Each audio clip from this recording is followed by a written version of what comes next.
aspirasi masyarakat, mendengar aspirasi masyarakat. Untuk itu mungkin kesempatan pertama kami berikan kepada kawan-kawan LPM. Kami persilakan untuk menyampaikan tujuannya untuk berdiskusi dengan kami dengan mendatangkan beberapa mitra. Waktu dan tempat kami persilakan, Gus. Warahmatullahi wabarakatuh. Waalaikumsalam warahmatullahi wabarakatuh. Yang kami hormati Bapak Ketua Komisi 2, mungkin ada juga Komisi 1 dan 3 atau anggota Dewan DPRD Kota yang sempat hadir pada pagi hari ini. Yang kami hormati Bapak Kepala Dinas Lingkungan Hidup atau yang mewakili. Yang kami hormati Kepala Dinas DP3 P2KP atau Ibu yang mewakili dari unsur pemerintahan, hukum, pemerintah Kota Bengkulu, serta saudara-saudara pengurus forum komunikasi LPM Kota Bengkulu yang kebetulan hadir pada hari ini. Ada yang dari pengurus forum LPM Kota, ada forum LPM Kecamatan, dan ada juga representasi dari kawan-kawan LPM di Kelurahan yang mungkin pada hari ini intinya mereka Pak mau hadir semua dari 6 kelurahan, tapi karena mengingat keterbatasan tempat dan lain-lain hal, maka kita minta ya boleh jadi sekitar 10 orang lah. Mudah-mudahan apa yang kami lakukan hari dengar pendapat dengan DPR pada pagi hari ini juga untuk bisa mewakili aspirasi dari kawan-kawan di kelurahan ini. Yang hadir pada hari ini Bapak Ketua, kebetulan saya sendiri Mrs. Rahman ditunjuk sekitar 2 tahun yang lalu jadi Ketua Forum LPM Kota. Ada Dian Marfani atau selama ini biasa kita sebut Dama, ini sekretaris kota. Lalu kemudian ada Pak Heri Santo, lalu ada Pak, mana yang Pak Heri tadi? Wah, ini artis ini kayaknya. Lalu kemudian ada Pak Mirman dari Kampung Melayu. Ya. Lalu kemudian ada Pak Haryanto dari Ratu Agung. Lalu kemudian Pak Marwandi juga dari Ratu Agung ya. Ratu Agung, kemudian Pak Mulyato dari Sungai Serut. Lalu Pak Arnoto dari Muara Bangkahu yang sempat hadir pada pagi hari ini. Yang pertama sekali Pak Ketua, kami menyampaikan terima kasih yang sedalam-dalamnya atas waktu yang diberikan kepada kami untuk menerima kami dalam rangka dengar pendapat berkaitan dengan administrasi kami di Kota Bengkulu ini. Sejak undangan yang kami sampaikan, artinya kami juga menunggu, dan alhamdulillah pada hari ini kami sambut dengan baik dalam rangka untuk pertemuan pada pagi hari ini. Jadi Pak Ketua dan anggota Dewan yang kami hormati, sengaja kami untuk hadir bersama-sama di rumah kita ini dalam rangka untuk menyampaikan beberapa hal yang berkait dengan tupoksi kami Forum Komunikasi LPM Kota Bengkulu yang mewadahi dari 9 forum LPM Kecamatan dan 67 kelurahan LPM yang ada di Kota Bengkulu ini berupaya dan berikhtiar untuk mengakselerasikan program pembangunan yang ada di Kota Bengkulu melalui pemerintah Kota Bengkulu untuk berbuat lebih banyak. Artinya berkaitan dengan bagaimana menjadikan kota ini menjadi baik itu dalam bidang sarana prasarana, yang tentunya LPM ini adalah merupakan ujung tombak di kelurahan masing-masing. Jadi kalau masuk itu Bengkulu ini kira-kira kawan ini garda terdepan lah dalam rangka untuk pemberdayaan di tingkat kelurahan masing-masing. Nah tentunya Pak Ketua dan anggota Dewan yang lainnya, ketika kami duduk dipercaya dari amanah sebagai forum adalah menjadi tugas kami juga untuk memfasilitasi proses ketika ada persoalan-persoalan yang ada di lapangan. Apa yang menjadi persoalan kami nanti akan kami sampaikan, mudah-mudahan ini menjadikan aspirasi kita juga. Dan kami juga mohon dihadirkan Dinas Lingkungan Hidup, lalu Dinas P3 P2KP ini punya alasan tertentu juga. karena Dinas Lingkungan Hidup ini berkaitan erat dengan regulasi yang sudah diikat kami dengan Perda Nomor 2 2011, yaitu bagaimana pengolahan sampah di Kota Bengkulu ini adalah juga bagian domainnya tanggung jawab LPM Sekota Bengkulu ini. Tentunya bagi kami dari LPM Sekota Bengkulu ini, karena ini adalah program pemerintah, lalu kemudian kami juga sudah diikat dengan Perda, lalu kemudian surat edaran, tentunya semaksimal mungkin kami backup kegiatan itu. Makanya dalam proses pengolahan sampah yang dari Kota Bengkulu ada kaplingan bagian perumahan, ada kaplingan kami LPM Sekota Bengkulu. Kalau bagian dari daerah industri itu kaplingan Dinas Lingkungan Hidup. Nah, berkaitan dengan pengolahan sampah yang kebetulan hari ini Pak Rusman Kabin Menangan ini juga ada di sini dihadirkan. Prinsipnya bahwa kami ini membackup stakeholder yang berkaitan dengan tanggung jawab LPM di Kota Bengkulu. Jadi tidak ada istilahnya kami memang mengadu ke DPR ini ingin mengadu dombakan DPR dengan dinas stakeholder yang menjadi bagian tanggung jawab kami juga. Tapi setidak-tidaknya ada beberapa hal yang mungkin belum terjawab dari kawan-kawan atau dari dinas-dinas yang berkaitan dengan LPM ini.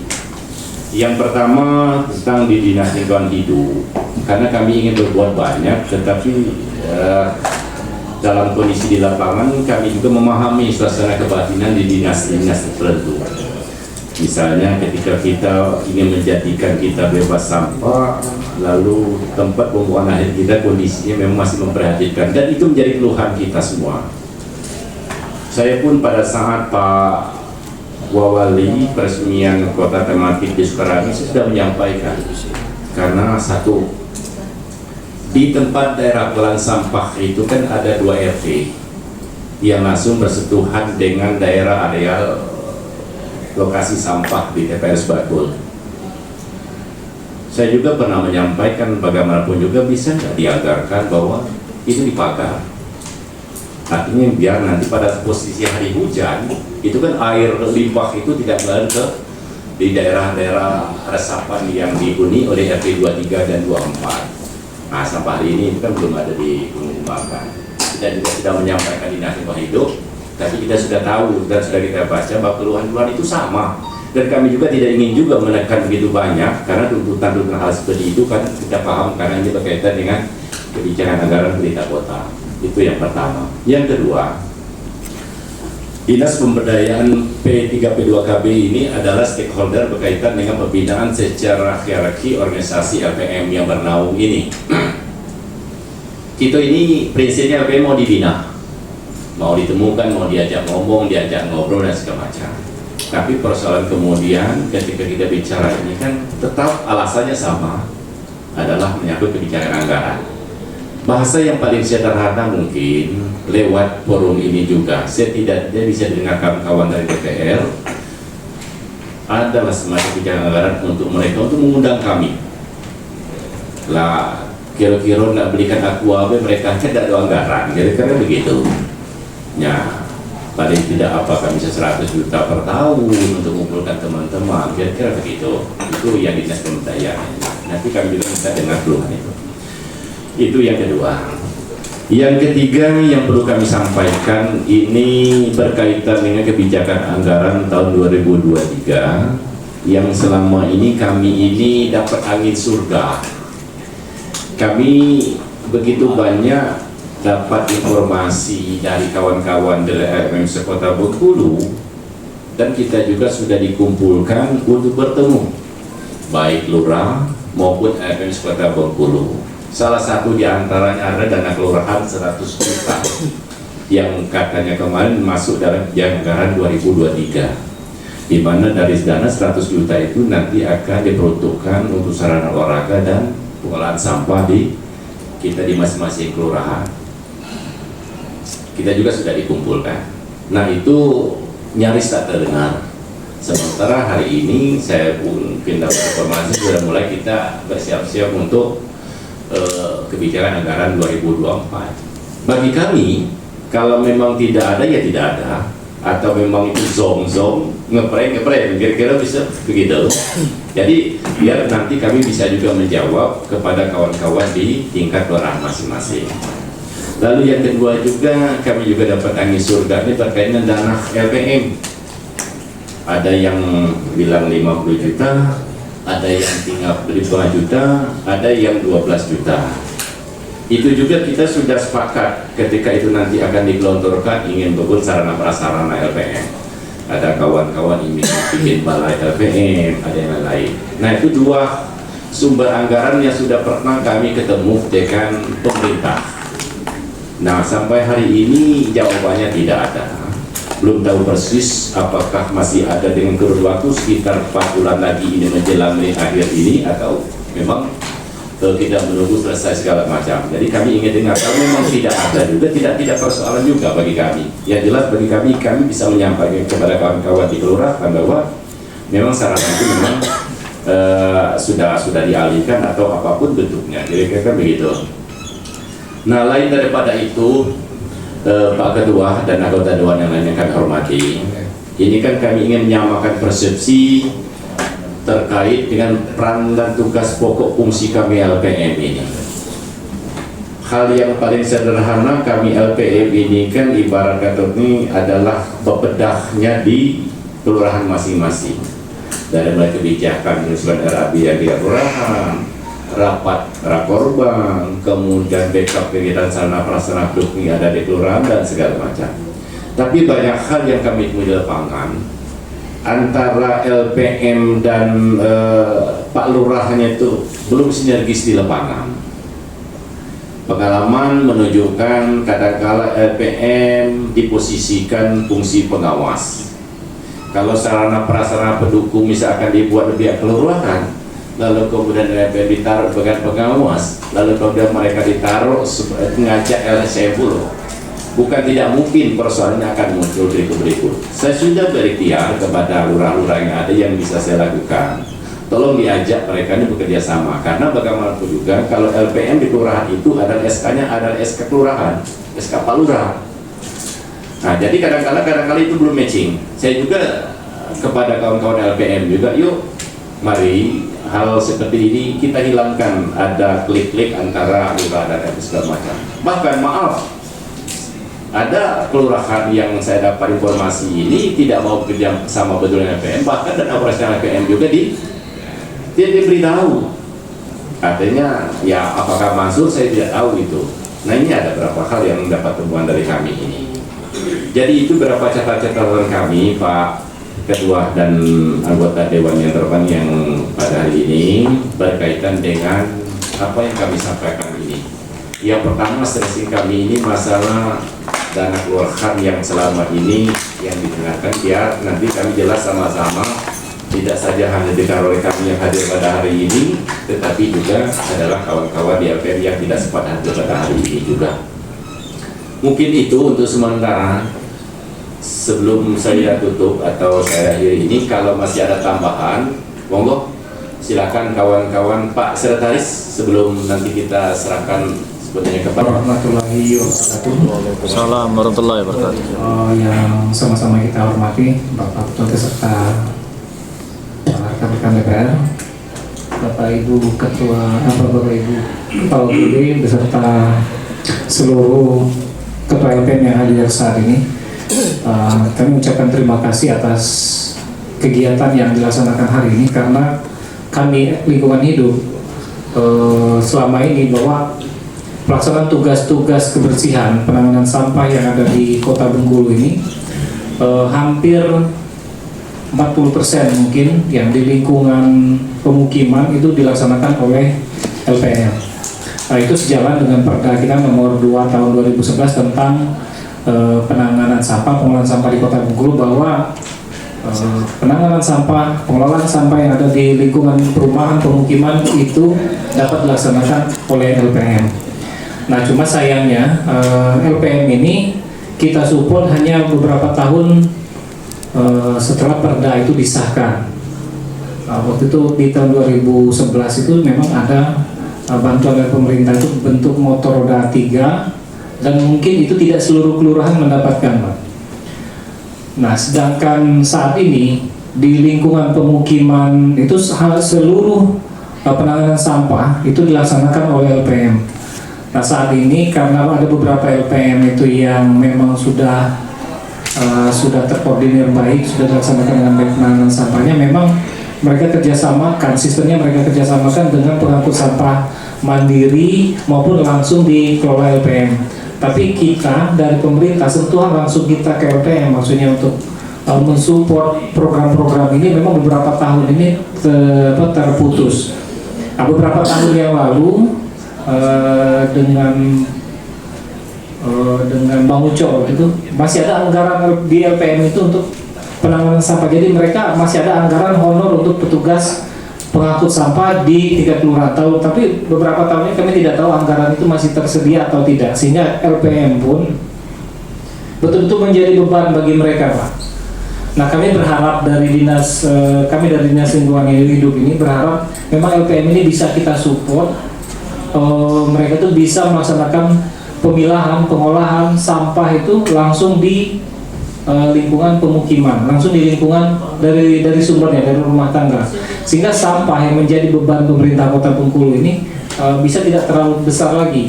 Nah, kami sampaikan juga bahwa kondisi TPA kini sudah sulit bagi kami itu untuk bisa optimal. Ditambah lagi alat yang bekerja cuma satu. Alat yang kita gunakan kita beli di awal tahun kemarin. Nah, kita terus berupaya sebenarnya mencari sumber-sumber pendanaan lain dalam mensupport kegiatan ini, terutama kita coba ajukan ke Kementerian Lingkungan Hidup, Kementerian PU bersama kepala dinas. Kemarin beberapa waktu diajak juga langsung menemui dirjen di kementerian, tapi mereka juga tidak bisa terlalu memberikan harapan, karena berharapnya bahwa penanganan sampah karena ini adalah pelayanan dasar sebenarnya ke masyarakat, itu juga bisa disupport penuh oleh pemerintah daerah. Nah, kita untuk mengajukan DAK, diharapkan bahwa pengelolaan sampah itu sudah dilakukan dengan sistem sanitary landfill, sedangkan kita di Kota Bengkulu ini masih dengan open dumping. Sehingga memang hambatan-hambatan kekurangan kita itu memang menghambat juga kita untuk bisa mendapat support dari pusat. Kita ajukan misalnya untuk pembangunan TPA, bisa mereka anggarkan sampai dengan tahun 2024 sebenarnya, karena di tahun 2025 nanti sistemnya mungkin akan berubah. Cuma mereka minta pertama kesiapan lahan, tersedianya SDM, sarana prasarananya juga harus kita lengkapi. Tapi semua itu kita kesulitan. Kita harus sadar juga bahwa kondisi pemerintah Kota Bengkulu juga sangat terbatas saat ini. Kami Kota Bengkulu di Dinas Lingkungan Hidup itu armada yang kita gunakan untuk penanganan sampah, untuk khusus untuk penanganan sampah itu kurang lebih 30 unit. Dari 30 unit itu kurang lebih 50% mungkin sudah tidak layak lagi. Tapi mau gimana? Itulah yang harus kita paksakan kita gunakan. Kalau bagi kami yang penting kendaraan-kendaraan itu masih bisa jalan aja, yang masih bisa kita gunakan. Padahal kondisinya mungkin secara fisiknya sudah tidak layak lagi, Pak. Kita berupaya sebenarnya memperbaiki, tapi waktu yang kita miliki untuk memperbaiki itu tidak terlalu banyak. Setengah hari kita harus kerja, sisa waktu dalam setengah hari itu yang kita upayakan kita maksimalkan untuk bisa memperbaiki kendaraan-kendaraan kita yang sedang rusak. Jadi memang tidak bisa terlalu optimal, sedang diperbaiki, tapi kita juga harus menggunakan untuk bekerja. Nah, di awal tahun ini kemarin kebijakan pemerintah Kota Bengkulu memang agak lebih ekstrim, bahwa seluruh kontainer yang ada di lingkungan pemukiman itu kita tarik. Sebenarnya ada plus minusnya, ada baik buruknya. Bagi kawan-kawan yang sudah bagi warga yang selama ini maksudnya mendapatkan dampak negatif karena dia tinggal di dekat kontainer-kontainer itu, mereka bersyukur, Pak. Bersyukur. Tapi bagi warga-warga yang terbiasa buang di kontainer ini langsung dari rumah tangga, itu juga harus kita support. Mereka mau bekerja optimal, mau bekerja itu, tapi memang terbatas. Sebagian itu memang terbatas. Mereka juga LPM ini mereka mengupayakan mengkoordinasi itu dengan pihak-pihak swasta yang memiliki kendaraan. Ada sebagian itu memang sudah berjalan, tapi sebagian juga banyak yang masih terbatas, Pak.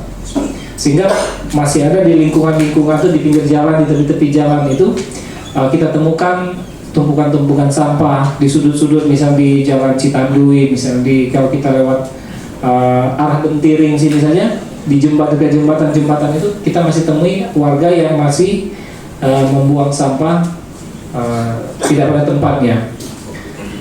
Nah, selanjutnya tadi disampaikan oleh Pak Sis tentang usulan mereka itu meminta pembangunan pagar TPA.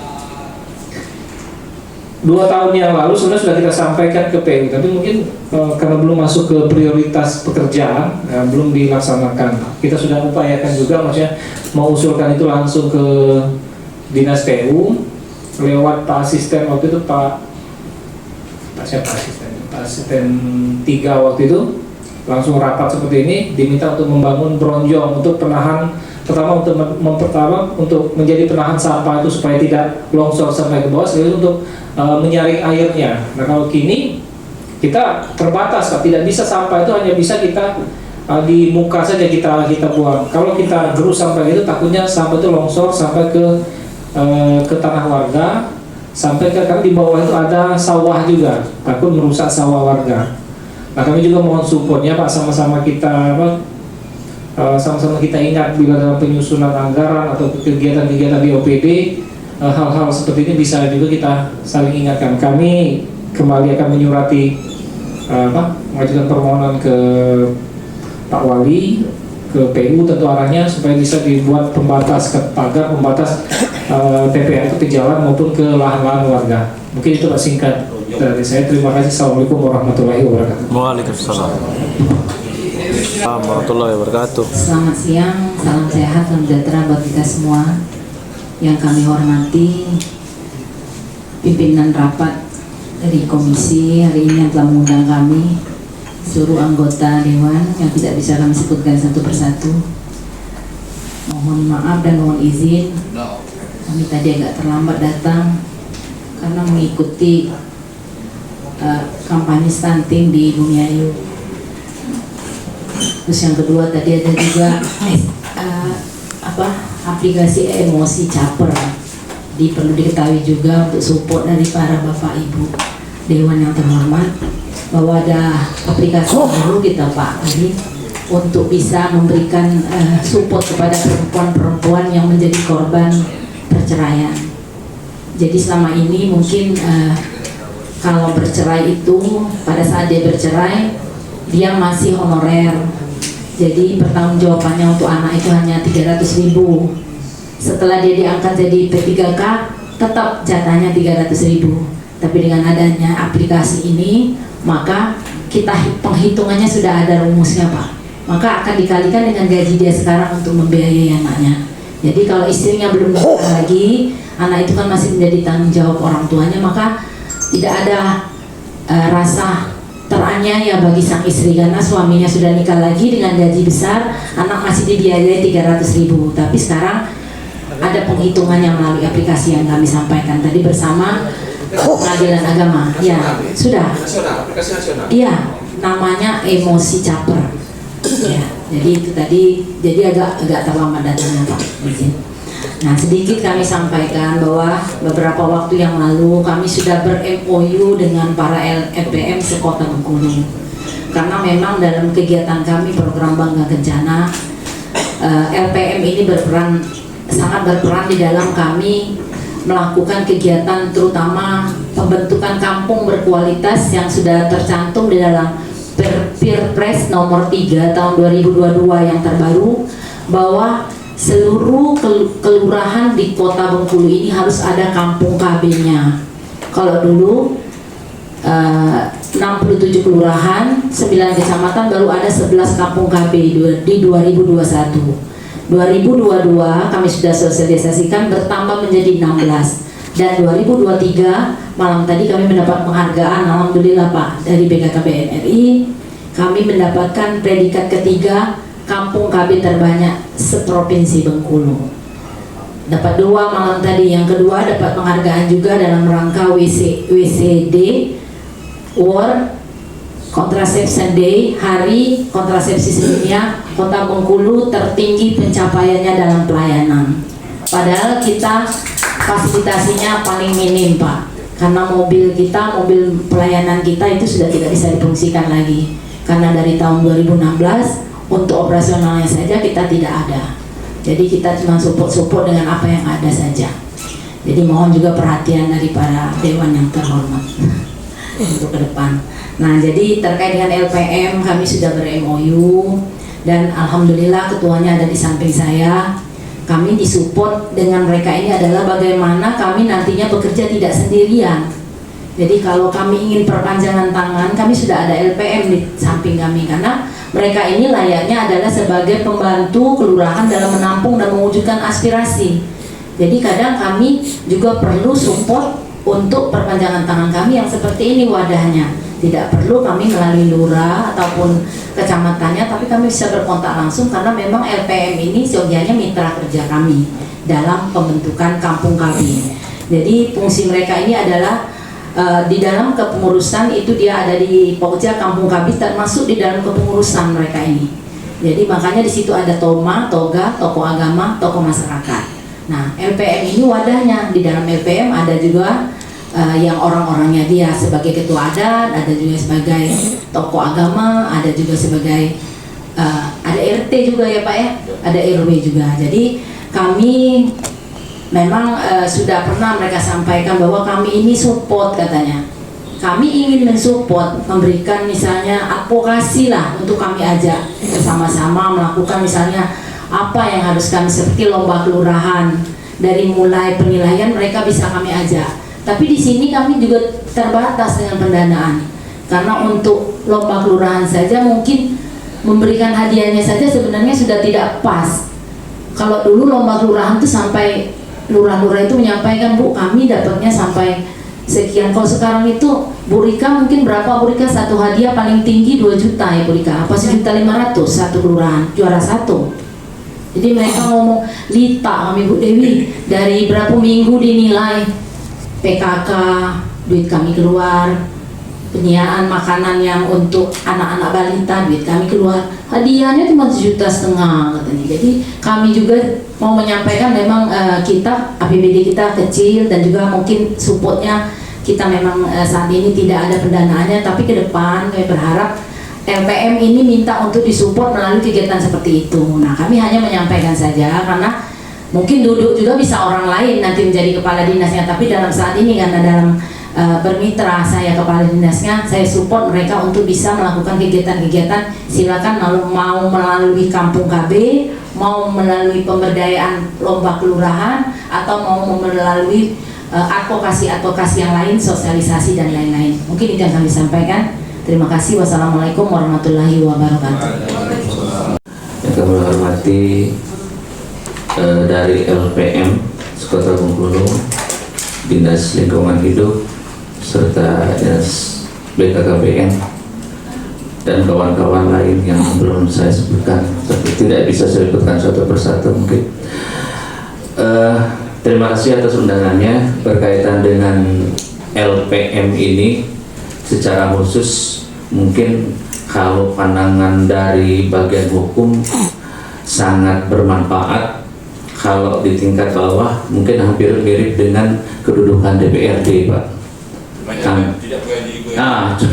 Seperti itu. Hampir mirip dengan itu. Karena apa? Sumber aspirasi masyarakat tuh ada di sana gitu. Itu LPM. Tapi dalam bentuk pengaturannya saya bilang minim. Ada kemarin kami mengeluarkan peraturan wali kota yang berkaitan dengan pembentukan RT RW. Salah satunya di sana tuh ada LKK. Apakah yang dimaksud itu? Saya harus mempelajari lagi. Karena lembaga ketahanan masyarakat atau kemasyarakatan yang disebut dengan LKK, apakah itu LPM yang dimaksud? Nah itu perlu kita pahami lagi. Itu yang pertama. Yang kedua, yang berkaitan dengan program-program ini, saya sangat setuju. Karena memang terlepas dari ketersediaan anggaran yang sangat minim oleh kita, tapi mereka ini butuh juga support Pak. Support dalam arti kata bahwa LPM sebagai DPRD-nya tingkat kelurahan. Nah ini sangat berperan karena salah satunya itu mengenai persampahan tadi.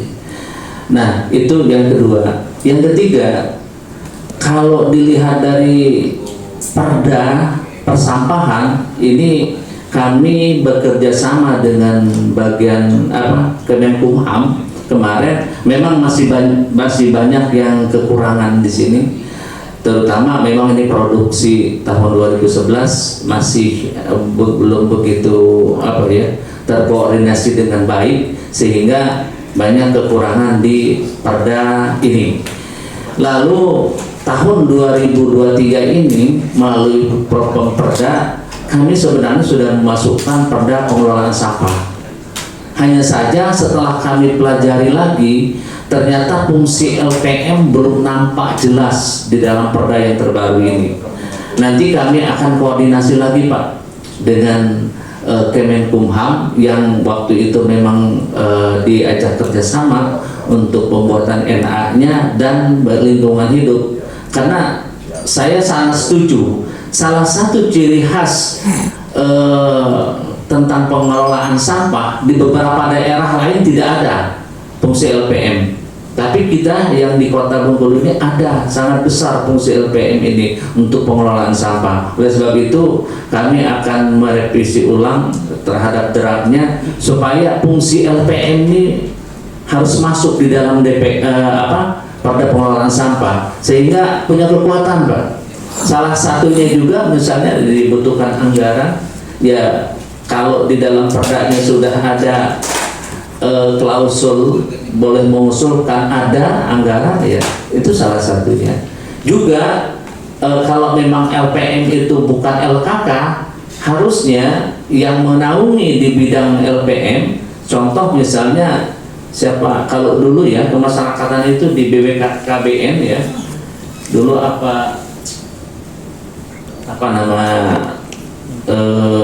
bidangnya, memang khusus untuk yang aspirasi masyarakat itu di LPM inilah harusnya punya peraturan tersendiri berkaitan dengan LPM, sehingga peran, tugas dan fungsi itu jelas Pak di dalam kita membantu kelurahan.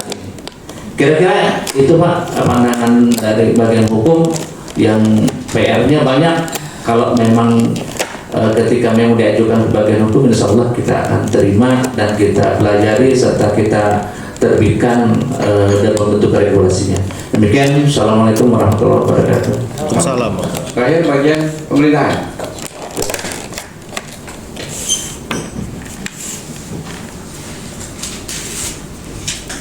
Bapak Kepala Dinas Lingkungan Hidup mewakili, Kepala Badan mewakili, dan Bapak-Bapak LPM Kota Bengkulu yang hadir pada ini. Terima kasih Pak sudah bersedia di sini. Tidak banyak Pak penyampaian dari kami, cuma terkait dengan kami ingin cuma menambahkan yang disampaikan oleh Kepala Bagian Hukum tadi terkait dengan Perwal 9 tahun 2023 yang ditetapkan pada tanggal 27 Maret 2023 yang lalu. Memang LPM ini salah satu lembaga kemasyarakatan kelurahan. Ada 6 untuk RT, RW, PKK, Karang Taruna, LPM itu ada.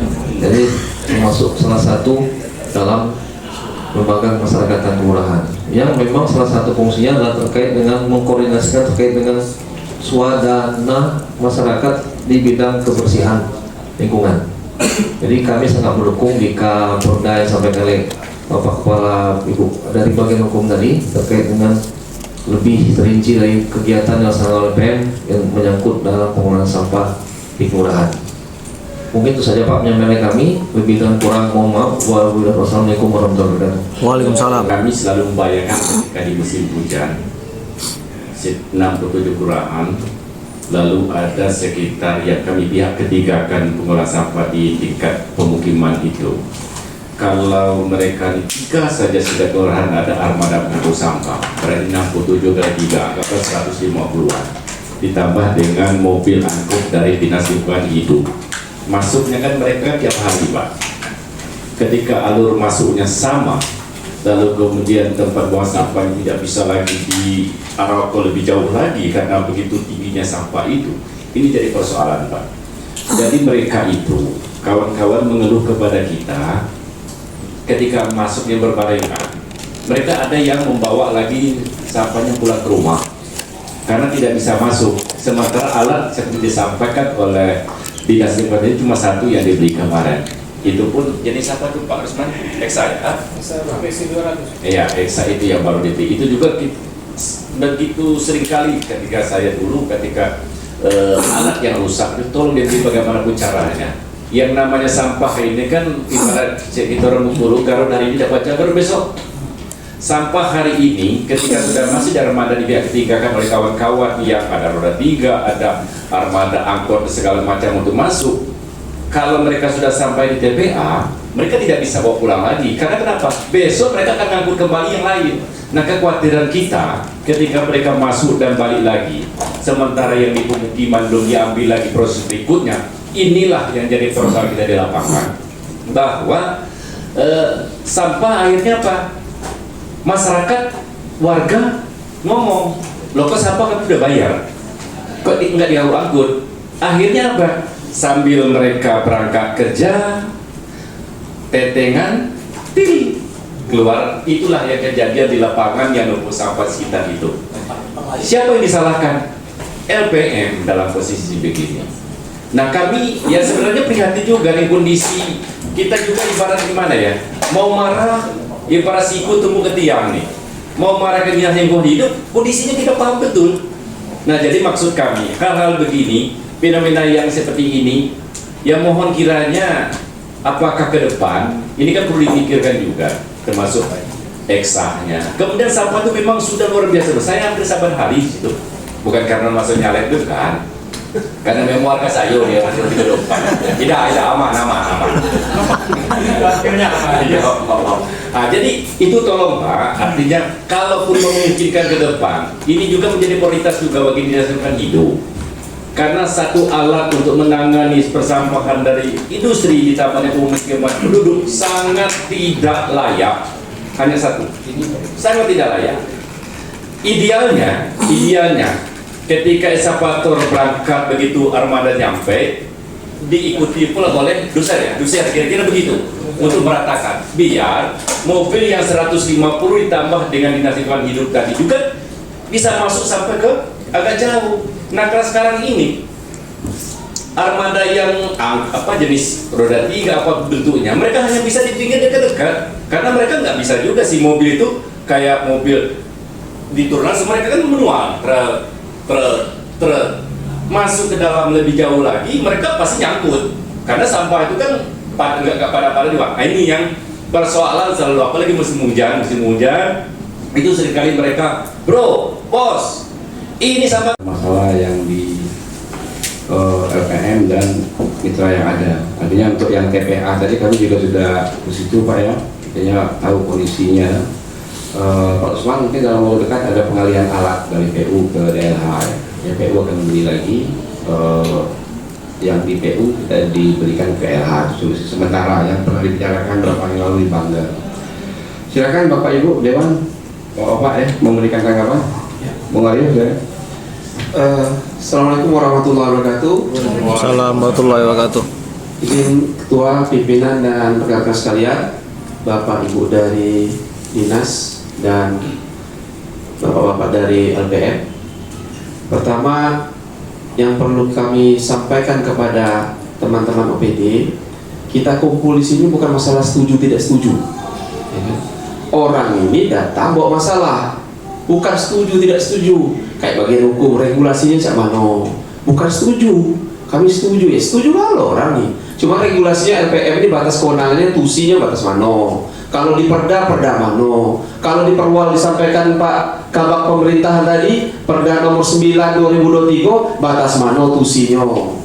Nah, kalau kami baru kami bicara anggaran ada poida. Kemudian ini kan bagi nih, cak mano menurut kamu hukum pemberdayaannya kan dia ada di Pemberdayaan Perempuan dan Perlindungan Anak KB. Tapi dananya kan dari dana bagi hasil sampah, kan begitu ya. Tapi sekarang itu ada dana DAO tagging namanya, DAO ETMAK. DAO itu memang karena selama ini pemerintah itu nggak pernah menganggarkan dana kelurahan, maka dipaksa oleh pemerintah pusat Kata ini paksa ya, bukan oh silakan menganggarkan, tidak.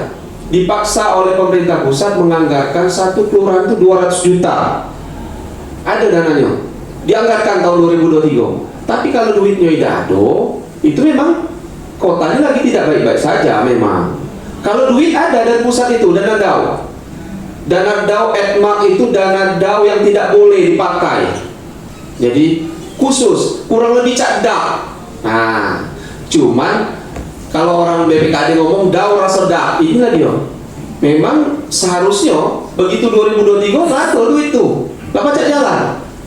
Tapi mungkin kondisi yang tidak baik-baik saja diputar-putar dulu, ya kan? Sama cak tukang kredit ini kan ambil dulu sini, taruh sini dulu. Nah, itu sebenarnya tidak diperkenankan karena anggarannya ada 13, sekian miliar karena 67 kelurahan dikali 200 dan itu diatur oleh PMK kalau saya 212. Jadi di PMK itu diatur tentang besaran. Nah sekarang Pemda Kota apakah melalui bagian hukum atau pemerintah itu duit 200 juta tuh bolehnya apa juklak juknisnya itu yang diperlukan. Kelaknya beli mic seperti yang dulu-dulu, beli kursi, beli tenda, kan bukan itu sebenarnya perluannya untuk dana dan LPM.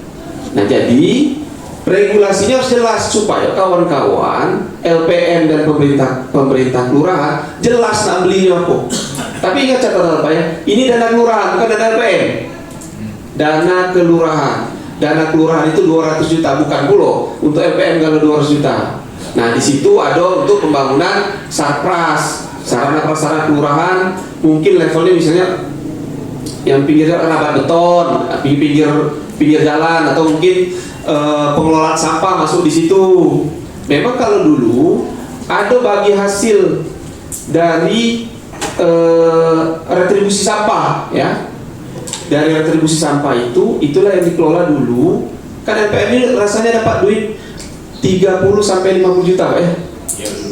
Dulu kan. Nah, itu dari sebenarnya dari bagi hasil pengelolaan sampah karena sebagian besar, bukan sebagian besar, sebagian fungsinya LH itu dikerjakan oleh LPM. Untuk kalau di perdanya itu kan kalau perkotaan dan jalan lintas maka pengelolaannya oleh pengambilan sampah oleh dinas LH. Untuk di pemukiman itu untuk LPM. Maka diberikanlah dulu ada BOP biaya operasional.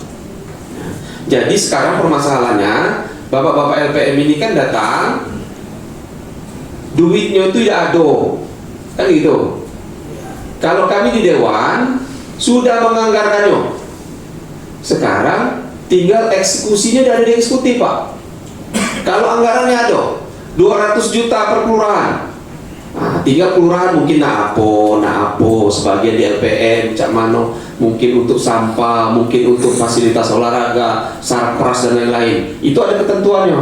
Harusnya selain ketentuan PMK, bagian hukum juga tentukan perwalnya, juklak juknis pelaksanaan duit itu, supaya lurah-lurah ini berani juga. Karena ada yang berani, ada yang tidak berani. Karena problemnya kok bukan masalah berani tidak berani, begitu menggunakan duit jadi masalah hukum. Itu yang sebenarnya banyak lurah-lurah yang dulu ini 2 kali nih. Dulu sebelumnya kan pernah kita dapat dana kelurahan 300-an juta nih, satu kelurahan. Banyak lurah-lurah lemak milih mundur ketimbang melaksanakan itu. Karena pejuklak juknis tidak tahu. Kelaknya ngerjokan sarana olahraga, tahu tidak boleh. Nah, jadi harusnya pemerintah kota khusus bagian hukum dan atau mungkin di OPD lain juklak juknisnya harus jelas. Kalau duit Pak kami pastikan ada.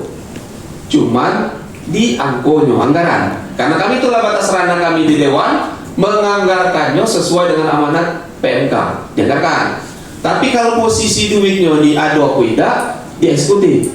Karena mereka lah yang leading sektornya eksekutor. Kalau kami ini batas anggarkan, kemudian mengawasi ngapunya tidak jalan, ya kan? Terus kalau masalah tidak ada duit, PAD tidak tercapai, beda Pak. Ini dana DAO, bukan PAD. Jadi dana DAO tuh lado memang dia. Memang ada masuknya 13 miliar sekian, tidak boleh diperuntukkan mana-mana. Cuma kalau tidak jalan, ya berarti pemerintah kota ya baik-baik saja. Itu saja saya pikir. Mungkin itu pencerahan atau sedikit gambaran buat bapak-bapak LPM dan OPD. Kalau kondisinya anggarannya sudah dianggarkan 200 juta kurang lebih, dan itu sesuai dengan PMK 212/2022.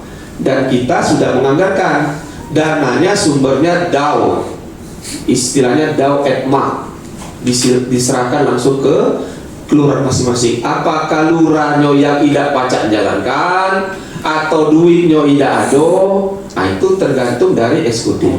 Begitu saja pimpinan, terima kasih. Assalamualaikum warahmatullahi wabarakatuh.